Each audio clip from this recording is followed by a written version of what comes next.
able to read people, being able to tune in to a person. There are three kinds of empathy, and this is empathy I'm talking about. The first is cognitive. Cognitive empathy means I understand how you think about things, your mental models, how you see the world. What that means is I'm able to communicate with you in terms you really understand, you really resonate with. Managers, leaders who are able to talk to other people with good cognitive empathy are able to get better than expected performance out of people because they know how to mobilize them. They know what matters.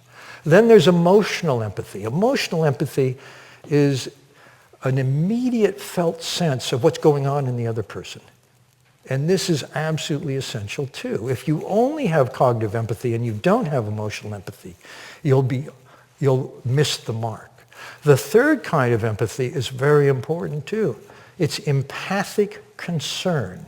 Not only do I know how you think and how you feel, but if there's something you need and I can help you with, I'm predisposed to help.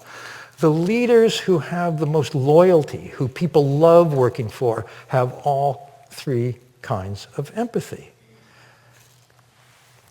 There's an article in the Harvard Business Review called Leadership Run Amok.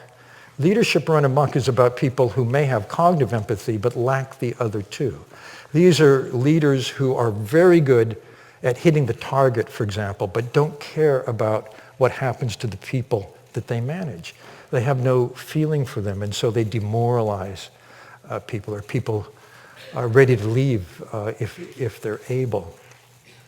The third kind of focus is outer focus. This is very important, for example, in formulating strategy. You need to understand the ecosystem within which your organization operates.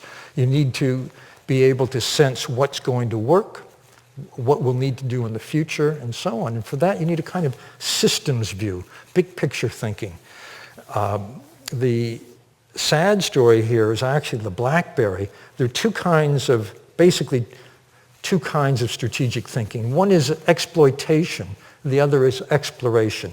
In exploitation, you take a product or a brand that's worked very, very well, and you fine-tune it, you tweak it, you keep making it better because it keeps working for you. That's what BlackBerry did.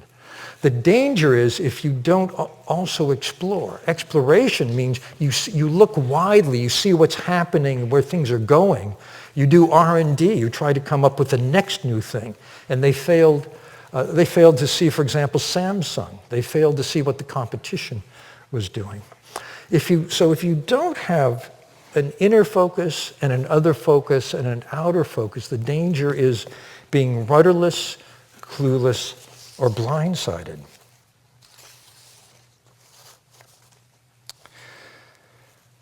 Attention is a mental muscle.